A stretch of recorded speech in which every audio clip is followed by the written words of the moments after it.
आप एक क्वेश्चन कर रहे थे, क्वेश्चन नंबर 13 ही कर रहे थे ना, यही है ना, बिल्डिंग 27,000। ठीक है, इसमें आपने क्या क्या कर लिया, ट्रेडिंग अकाउंट पूरा बना लिया, प्रॉफिट एंड लॉस अकाउंट में सब कुछ दिखा दिया, बस क्लोज नहीं करा अभी, क्योंकि मैनेजर्स कमीशन अभी कैलकुलेट करनी है। बैलेंस शीट में सब कुछ ट्रांसफर हो चुका है, कैपिटल क्लोज नहीं करा और बैलेंस शीट को भी बैलेंस नहीं करा। यहां तक कर लिया सबने? Yes sir. चल कंपेयर कर लेते हैं एक बारी जल्दी से। ट्रेडिंग अकाउंट बन गया आपका, ट्रेडिंग अकाउंट में ग्रॉस प्रॉफिट आ रहा है 82,827। Yes sir. Yes sir. Yes sir. Okay, Anant आपका नहीं आ रहा अभी? नहीं सर, आ गया सर मेरा। अच्छा यस बोला आपने, चलो ठीक है। Yes sir. अब एक मिनट रुक जाओ। ट्रेडिंग अकाउंट बन गया, ट्रेडिंग अकाउंट का मैनेजर्स कमीशन से कोई लेना देना नहीं है, तो ट्रेडिंग अकाउंट में आप सारी एडजस्टमेंट दिखा चुके हैं। कोई एडजस्टमेंट कोई पूछना चाहेगा मेरे से मैनेजर्स कमीशन के अलावा? No sir. No sir. Interesting question था, इसमें गुड्स भी डिस्ट्रॉय हो रहे हैं, एसेट्स भी डिस्ट्रॉय हो रहे हैं बाय फायर, तो ये एक इंटरेस्टिंग चीज आ गई थी। तो मैं आपको ये समझाने की कोशिश करूंगी, एक बार कोई चीज समझ गए तो उससे उसकी वेरिएशन तो अनलिमिटेड हो सकती है। जब गुड्स डिस्ट्रॉय होते हैं तो परचेजेस में से माइनस कर दिया, और बाकी देखा कि क्लेम नहीं मिला तो पीएनएल में डेबिट, मिला जो वो बैलेंस शीट में एसेट्स में इंश्योरेंस कंपनी। ट्रेडिंग में आपको ऑप्शन है कि परचेजेस में से माइनस करके दिखाओ या क्रेडिट साइड पे दिखा दो। एसेट्स अगर डिस्ट्रॉय हो रहे हैं तो उससे गुड्स का कोई लेना देना नहीं है, ट्रेडिंग अकाउंट का कोई लेना देना नहीं है। एसेट अगर डिस्ट्रॉय हुआ तो एसेट में से माइनस हो जाएगा। फर्नीचर अगर डिस्ट्रॉय हुआ था 3,000 का, तो फर्नीचर बैलेंस शीट में एसेट्स में से माइनस होगा। फिर उसके बाद वही रूल्स हैं, fire insurance company accepted 1,000 for goods and 2,000 for insurance for furniture. तो 3,000 के फर्नीचर डिस्ट्रॉय हुआ था, 2,000 का आपको क्लेम मिल गया है, तो 1,000 का क्लेम नहीं मिला तो वो 1,000 पीएनएल में डेबिट कर दो। समझ आ रहा है क्या बोल रहा हूँ? कोई डाउट चल सकता है आगे? Yes sir. ठीक है, जो क्लेम मिला वो बैलेंस शीट में एसेट्स में इंश्योरेंस कंपनी के नाम से आ जाएगा, जो उन्होंने एक्सेप्ट किया है, जो नहीं मिला वो पीएनएल में डेबिट हो जाएगा। अब चलो ध्यान से देखना, आप ट्रेडिंग पूरा कर चुके हो, आप प्रॉफिट एंड लॉस पूरा कर चुके हो, मैनेजर्स कमीशन आपने अभी नहीं करा है, तो ध्यान से देखना, बाद में कंपेयर कर लेना आइटम बाय आइटम। अभी हमारा पर्पस क्या है, ये सीखना कि मैनेजर्स कमीशन कैसे कैलकुलेट होती है और उसकी प्रेजेंटेशन क्या है। तो ये जो क्वेश्चन मैं सिर्फ और सिर्फ मैनेजर्स कमीशन के पॉइंट ऑफ व्यू से डिस्कस कर रहा हूँ, बाकी सब कुछ हमें ऑलरेडी आता है। तो जैसे एग्जांपल में मैंने आपको ग्रॉस प्रॉफिट दे रखा था, इनडायरेक्ट इनकम दे रखी थी और इनडायरेक्ट एक्सपेंसेस दे रखे थे।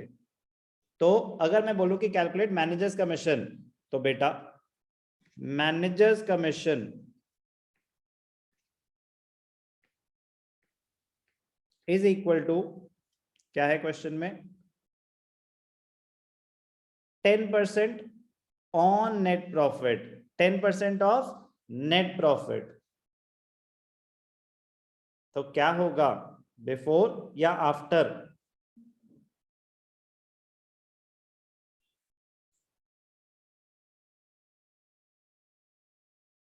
बिफोर या आफ्टर? Sir after. अब ध्यान से देखना बेटा, नेट प्रॉफिट कौन सा होता है? नेट प्रॉफिट तो फाइनल प्रॉफिट होता है, नेट प्रॉफिट तो फाइनल प्रॉफिट होता है। टेक्निकली स्पीकिंग बिफोर तब अप्लाई करना चाहिए जब क्वेश्चन में लिखा हो बिफोर चार्जिंग सच कमीशन। अगर मैं बोल रहा हूं 10% ऑफ नेट प्रॉफिट, तो नेट प्रॉफिट क्या होता है? नेट प्रॉफिट तो फाइनल प्रॉफिट होता है which will be transfer to the capital account. Yes और no? Yes sir.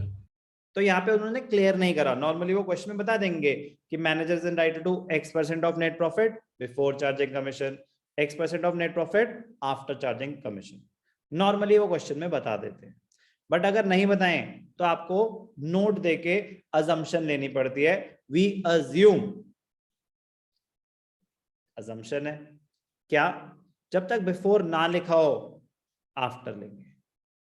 Okay okay sir. that the commission payable to manager is calculated on the net profit after charging commission, assumption है, ध्यान से देखना। बाकी सारी चीजें हम कर चुके हैं। तो 10% है ना, तो क्या हो जाएगा, rate upon 100 plus rate into net profit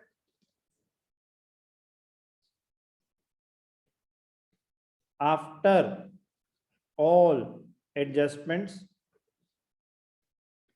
but before commission।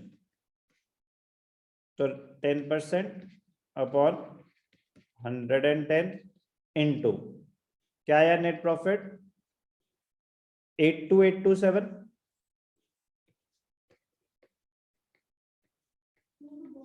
Sir ये ग्रॉस प्रॉफिट है। अरे भाई, तो तरीका तो बता दो ना कैसे कैलकुलेट हो रहे हैं। Gross profit plus indirect income, अभी खत्म नहीं हुआ, चल रहा है, या ब्रैकेट्स में दिखा रहा हूं ना सारा। Gross profit plus indirect income minus indirect expenses. अभी रास्ते में है। 8227 6200। आपने जब इनडायरेक्ट एक्सपेंसेस आपको वर्किंग नोट में कैलकुलेट करने पड़ेंगे, आपने कैलकुलेट करे आए 35937 35937। तो 10 अपॉन 110 इंटू कितना आ रहा है 8227 प्लस 6200 माइनस 35937 53090 53090। ठीक है, तो 10 अपॉन 110 इंटू 53090 क्या आया 4826। 4826। 4826 बिल्कुल सही सुना आपने। ध्यान से देखना, मैनेजर्स कमीशन 4826 आ गया। क्या प्रेजेंटेशन होगी, एक बारी पीएनएल में डेबिट, एक बारी बैलेंस शीट में लायबिलिटीज। इतनी मेहनत, हाँ बेटा इतनी मेहनत, कैलकुलेशन में दिमाग लगेगा, प्रेजेंटेशन में बिल्कुल कोई मेहनत नहीं। तो कितना आया 4826। ठीक है, यस सर। एक सेकंड, हाँ हाँ आ रहा है 4826। और बैलेंस शीट में लायबिलिटीज में दिखा दिया 4826। अब बाकी सब कुछ आप कर चुके थे, बाकी सब कुछ आप कर चुके थे, तो अब मैं क्लोज कर रहा हूं, नेट प्रॉफिट निकालूंगा। नेट प्रॉफिट कैसे आएगा, कैसे आता है, क्रेडिट्स माइनस डेबिट्स। तो आप बाकी सब कुछ तो ऑलरेडी कर ही चुके थे, 53090 पे तो पहुंच ही चुके थे। मैनेजर्स कमीशन माइनस कर दो, नेट प्रॉफिट आ जाएगा। तो नेट प्रॉफिट कितना आया 48264 आ रहा है। अब ध्यान से देखना, जब भी ऐसा हो तो वेरीफाई कर लेना चाहिए। फाइनल नेट प्रॉफिट कितना आया 48264, इसका 10% कितना होता है 4826, यस और नो। तो manager was entitled to 10% of net profit after commission. तो पहले तो हमारे पास आफ्टर कमीशन था नहीं, तो हमने क्या डेरिवेशन लगा दी, rate upon 100 plus rate into net profit before commission. Calculate तो कर लिया, बट उसके बाद वेरीफाई कर लेना चाहिए कि जो नेट प्रॉफिट आफ्टर कमीशन आ रहा है उसका 10% है कि नहीं, कमीशन मैच कर रहा है। Yes sir. तो मतलब आपने सही करा। नेट प्रॉफिट का क्या करेंगे, कैपिटल में ऐड कर देंगे, कैपिटल में ऐड हो गया है 108264, balance sheet 15325015325। Balance sheet balance हो जाएगी। ये क्वेश्चन जो हमने डिस्कस किया ये सिर्फ और सिर्फ मैनेजर्स कमीशन की प्रेजेंटेशन करने के लिए डिस्कस किया, बाकी सब कुछ ऑलरेडी आप कर चुके थे। बहुत ही इंपॉर्टेंट, बहुत ही इंटरेस्टिंग क्वेश्चन है, question number 30। Please please please जब क्वेश्चन अटेम्प्ट करते हैं तो साइमल्टेनियसली अटेम्प्ट करना चाहिए। जिस जिस आइटम में एडजस्टमेंट है वो हाईलाइटेड होनी चाहिए स्टार्टिंग से ही। जैसे कि ये क्वेश्चन ऑलरेडी आपका अटेम्प्टेड था, इसलिए मैंने पूरा क्वेश्चन नहीं करा। तो कैसे आपको हाईलाइट कर लेना चाहिए था स्टार्टिंग में, डेप्रिशिएट मशीनरी बाय 10%। तो कहाँ है मशीनरी, मशीनरी पे स्टार लगाओ। Create provision for doubtful debts on debtors, तो सन्ड्री डेटर्स, कहाँ है सन्ड्री डेटर्स, डेटर्स। और प्रोविजन पे स्टार लगा दो, क्योंकि प्रोविजन आपकी मर्जी है, आपने एडजस्ट करके दिखाना है या क्रेडिट करना है। Okay okay okay, goods destroy हुआ, फर्नीचर डिस्ट्रॉय हुआ, तो आपको एक तो परचेजेस पे स्टार लगा देना चाहिए,